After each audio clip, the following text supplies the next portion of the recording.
All right, we can go ahead and get started here. Hi, everyone. Thank you for joining our webinar today on how to generate revenue with your investable cash, a data-driven plan. My name is Jocelyn Kaza. I'm a marketing manager here at Bullhorn. Before I turn the mic over to Michael Barrett, our speaker for today, just want to cover a couple of housekeeping items. Perfect. Okay, so today's webinar will be recorded and you will receive a copy of the recording within the next 24 hours.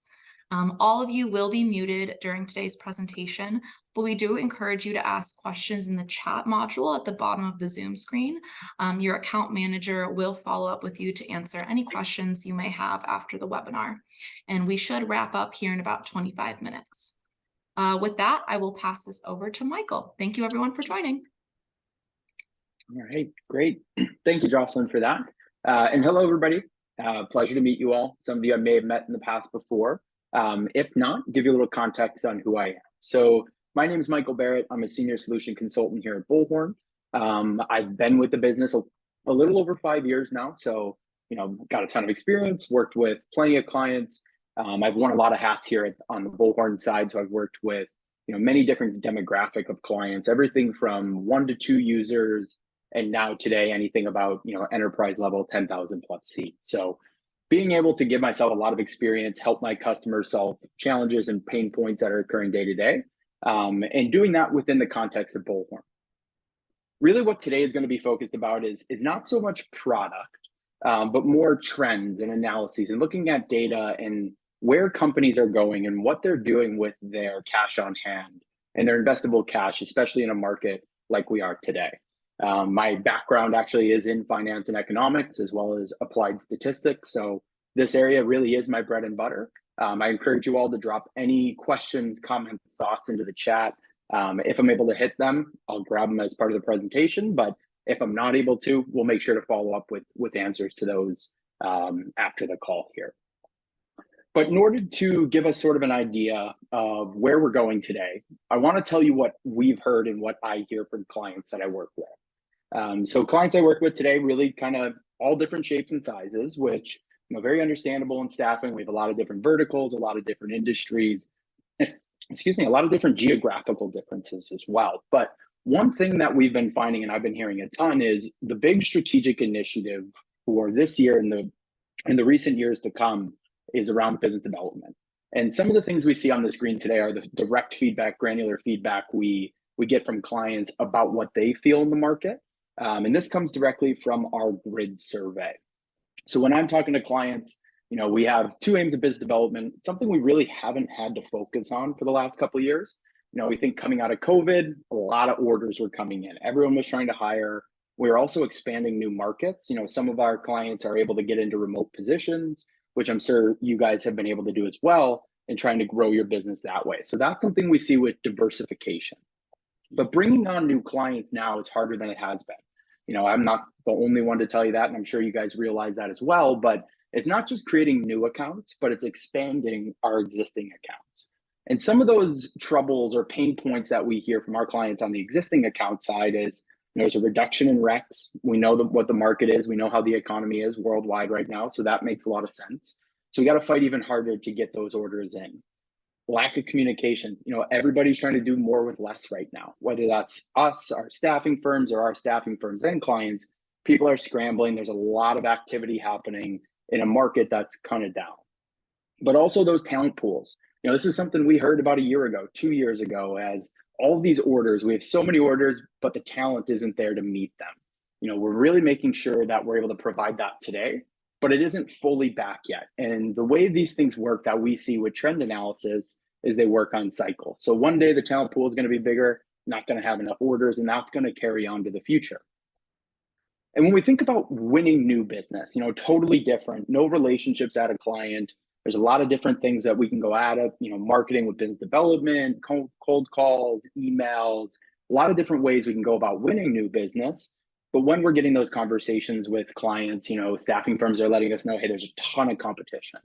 A global drop in recs, means everybody's fighting for those recs even more. So there's increased competition from other staffing firms, maybe even ones you haven't competed with before. And those are really driving what your clients or prospective clients are able to get. They're able to negotiate a bit harder because there are so many more buyers or so many people to supply it. We're able to see pressure on margin. That's something I'm sure you guys are feeling as well. And if you are, please let me know. So I'm, going the right direction here. But also they're asking for, unreasonable fees and rates, because at the end of the day, they think they might be able to get it. And with that increased competition, that's something that's, encouraging that. So we do see a bit of flexibility coming in. We see these things easing a little bit from my day-to-day conversations.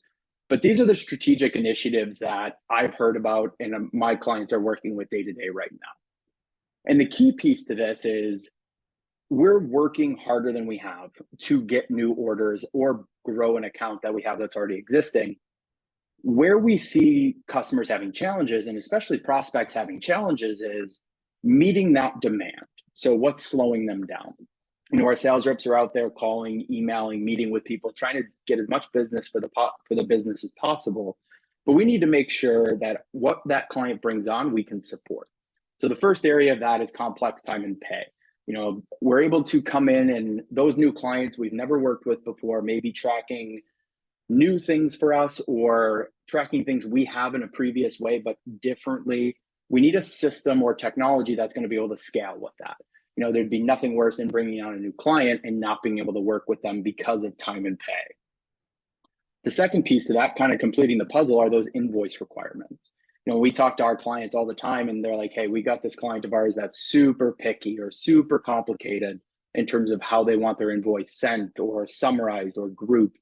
We need to be able to meet that, because if we're not able to invoice how they'd like, maybe they go to a competitor, maybe they go to a different staffing firm that is able to. We want to make sure we can bring that client on and solve their challenges. But also, what we also notice with our clients, the real-time data is a huge piece to this that not a lot of customers are taking advantage of today. And what I mean by real-time data access is, being able to see reports visually update in real time. As I do something in Bullhorn, we're able to attribute that to who did it, but also count it for them and help you make better decisions. Having real-time data access is actually one of the most important things. Most clients I talk to are working in kind of a hindsight phase. And what I mean by that is, usually a week-old data, maybe 2-week-old data that we're trying to report on and make decisions about the future, where we have a gap there.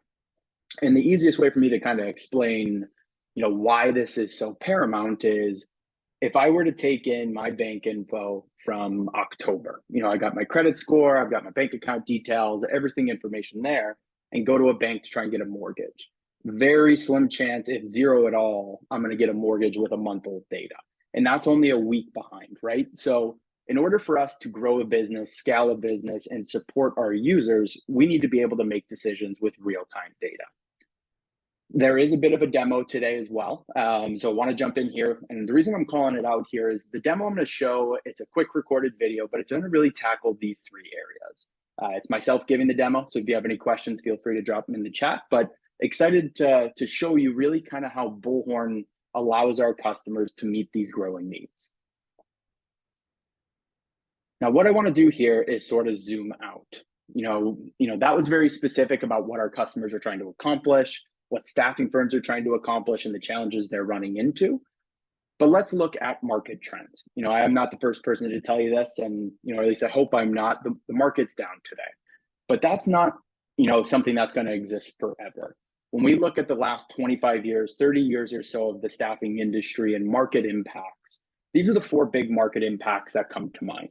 The dot-com bubble, the global financial crisis, everybody, COVID-19 should know that, very recent, and then today.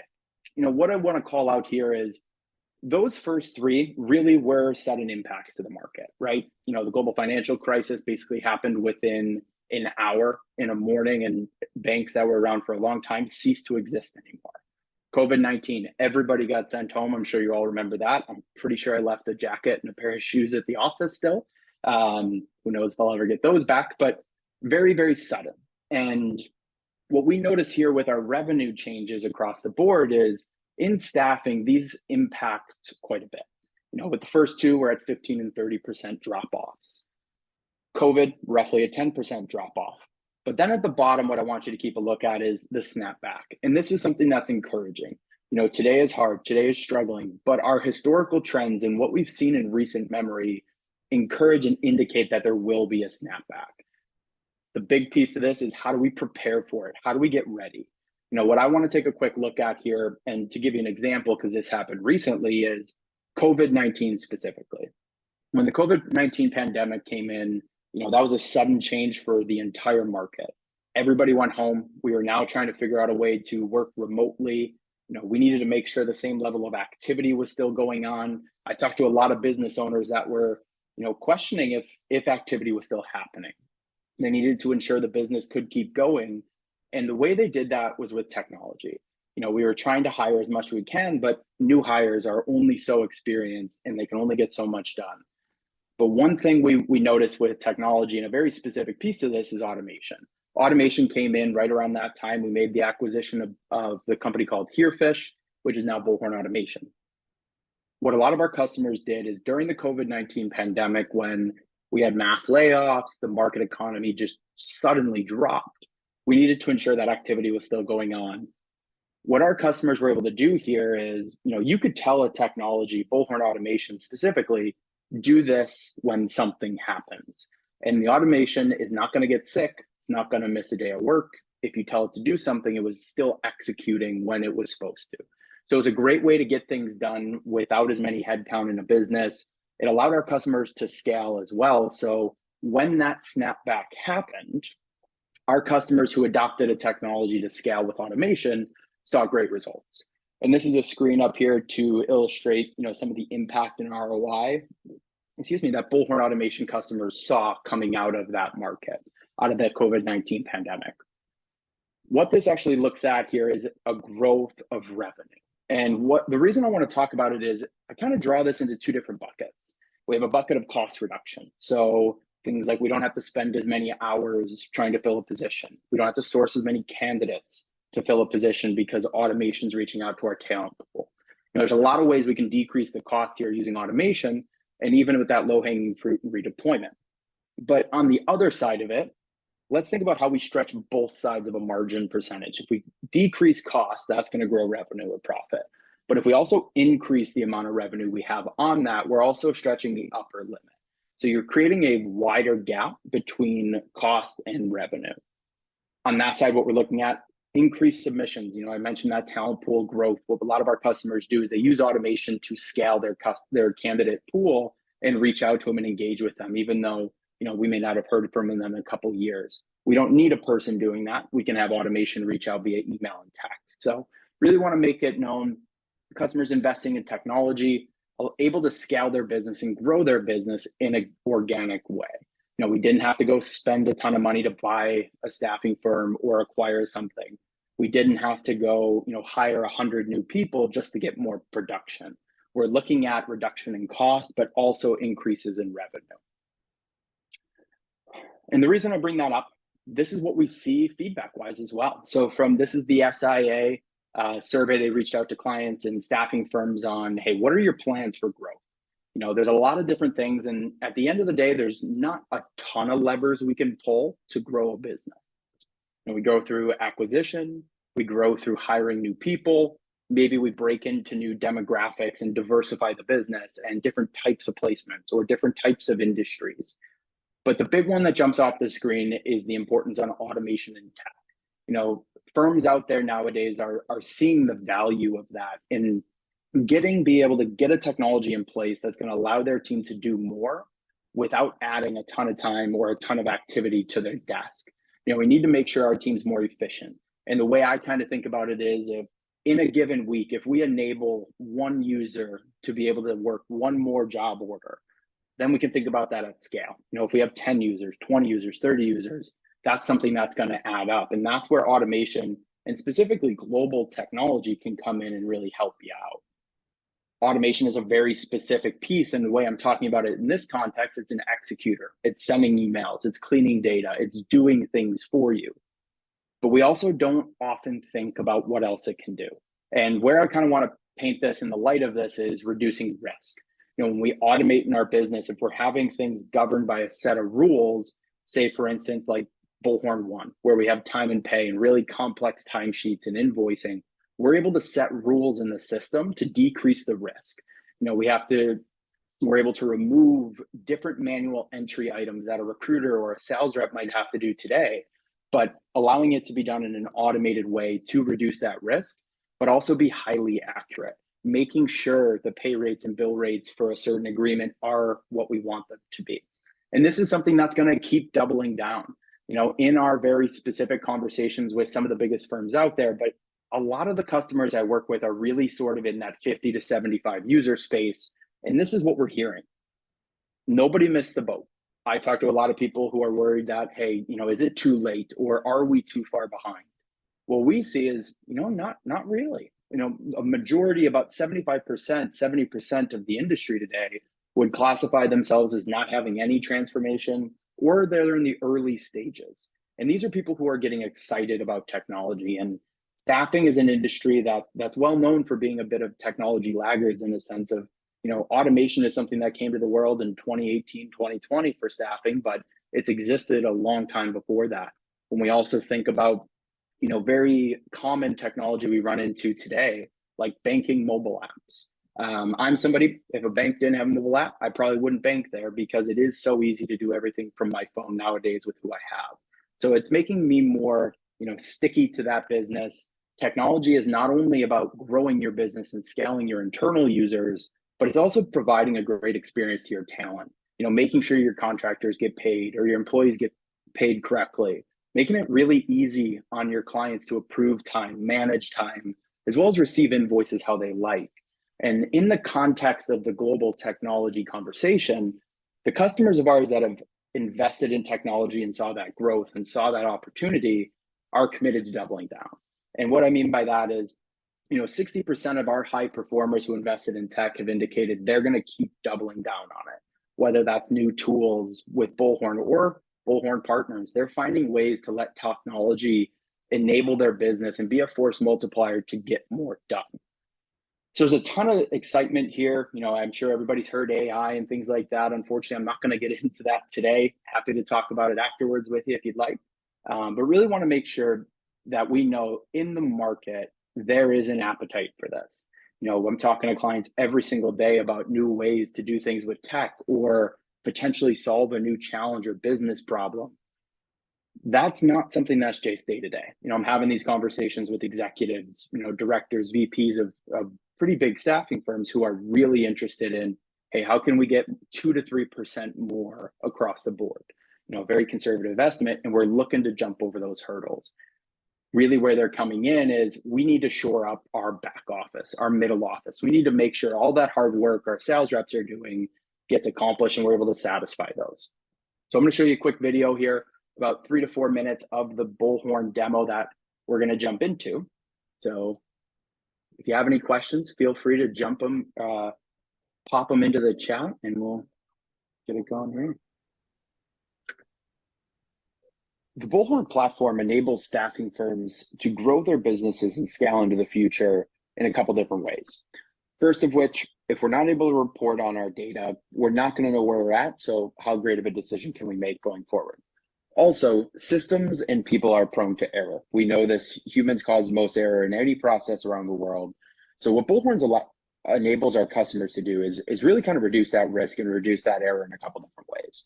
So to get a clear picture like this, what we're seeing of all middle office and back office data, we really need to start at the beginning, which is at the client and company level.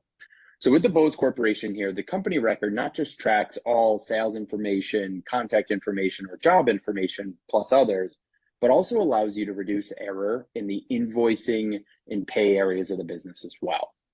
So at the top here, in terms of invoicing and billing, we have locations, invoice terms, and billing profiles. Locations are the sites in which people work or we're billing to. Invoice terms are for that client. What are our net terms? How do they like their invoice summarized, grouped, and split? And then billing profiles unify those and bring them together so that when we make a job or when we make a placement in those areas, the system knows exactly what should happen.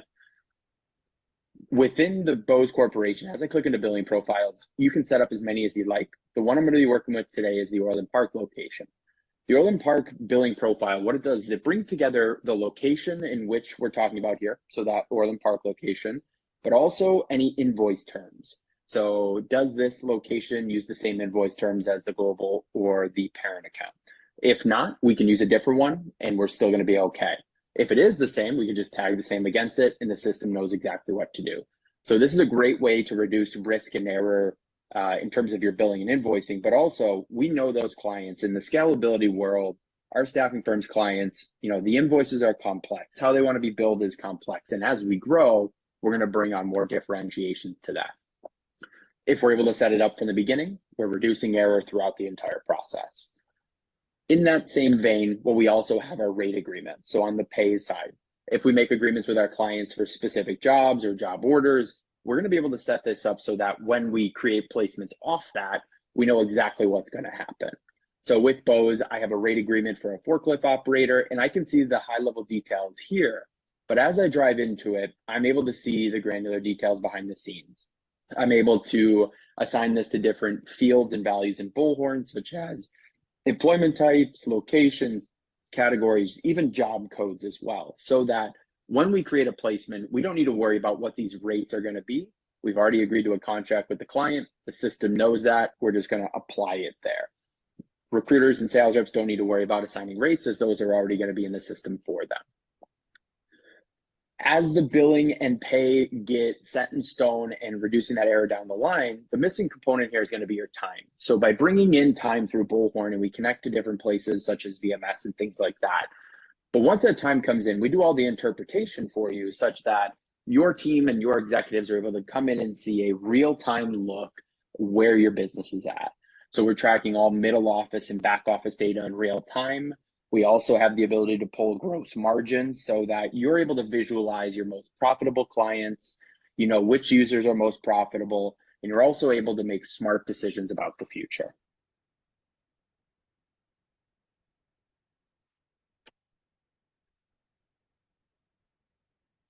All right, well, I hope you enjoyed that. Those are three specific areas in which Bullhorn's helping our clients, meet the need of technology, but allowing them to grow as well. Making sure what we talked about in the beginning with, having those business development minded folks out there, we need to make sure that the clients they do bring in and the orders that we're about to work, we can meet the requirements for.